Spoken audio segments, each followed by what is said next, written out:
Bonjour et bienvenue sur Flash TV. Aujourd'hui, vendredi 23 décembre 2011, voici les titres de cette édition. La plage de Boucan-Canotte enfin rendue aux baigneurs. Mesures de restriction sur la ressource en eau. Appel à la mobilisation des ex-Arastes. Noël à J-2 et dans la Grande Île aujourd'hui, le bonheur d'avoir une maison.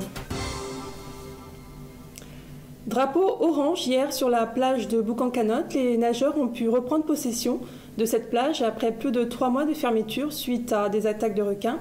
Le périmètre de baignade est restreint et sur haute surveillance, 21 observateurs ayant été affectés à la surveillance. Satisfaction du côté des vacanciers et des maîtres nageurs sauveteurs. Pour les autres activités nautiques, notamment pour le surf, il faudra attendre davantage de moyens, notamment une surveillance sous l'eau. Communiqué de la préfecture en raison de la sécheresse qui sévit dans notre département, notamment dans les régions sud et est. Des mesures de restriction sur l'utilisation de l'eau sont décrétées. Les mesures obligatoires de limitation de l'eau portent sur les restrictions suivantes et sur 15 communes du département. Donc lavage, interdiction de laver les véhicules hors station, lavage d'engins et de bateaux également interdite. Arrosage des espaces verts publics et privés sauf potager, interdiction du remplissage ou du maintien des plans d'eau privés et interdiction d'utilisation des douches de plage. En matière d'irrigation, les agriculteurs sont priés de s'adresser à la Chambre d'agriculture et à la DAF. Un communiqué du jour du Conseil général dans le dossier de l'Araste, la collectivité indique que 89 paiements d'indemnités de licenciement sont en cours sur les 128 jugés par le Conseil des prud'hommes de Saint-Pierre le 18 novembre 2010 et le 9 juin 2011. La collectivité invite donc les autres ex-salariés de l'Araste concernés par ce jugement à déposer leur RIB auprès du cabinet de Maître Bello, 33 rue de Paris à Saint-Denis. Rappelons que 2 personnes sont en grève de la faim depuis 2 jours et qu'une 3e personne a rejoint le mouvement, la personne de Mimose Libelle.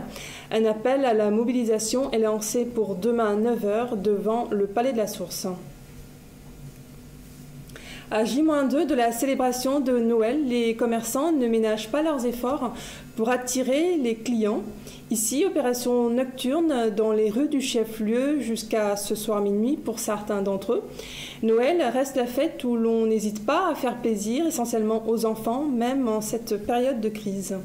Jeux vidéo, informatique, parfumerie tiennent le haut du pavé. De nos confrères de Viva Événements, sujet social, le bonheur d'avoir une maison. Mère de 3 enfants, cette assistante de direction au sein d'une société de la capitale a maintenant 34 ans. Avoir sa propre maison fait partie de ses rêves. Ce jour, ce rêve s'est réalisé. Elle fait partie des premiers bénéficiaires des logements sociaux vendus à bas prix, un projet social de la transition. D'ici peu, elle et sa famille pourront déménager ici, à la cité Fitia Vanassis, à Nocial-en-Boudjachim. Cette autre mère de famille vient d'obtenir aussi sa part de maison ce matin. Elle a été tirée au sort, elle a 30 ans. Ce projet social a fait beaucoup d'heureux ce matin. Chaque logement est bâti sur une superficie de 200 mètres carrés. Elle comporte 3 chambres, une cuisine et les sanitaires. Tous les logements sont déjà électrifiés et ont accès à l'eau de la Jirama. Après le tirage au sort, les nouveaux propriétaires ont déjà en main leur titre de propriété. Chaque maison est vendue à 15 millions d'ariary. Les heureux bénéficiaires disposent de multiples choix pour effectuer leur paiement. Ils peuvent payer en cash ou mensuellement. À part ces 2 mères de famille qui sont actuellement au comble du bonheur, quelques 460 autres jeunes couples désirent aussi avoir leur propre maison. Jusqu'à maintenant, 60 maisons sur les 268 prévues pour Antananarive sont entièrement achevées.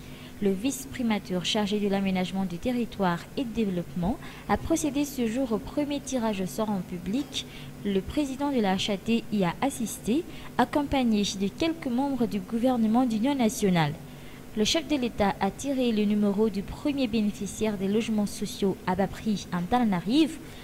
En lançant ce vaste projet social, le président de la HAT s'est fixé comme objectif d'aider la majorité des jeunes couples désireux d'avoir leur propre foyer, des maisons décentes.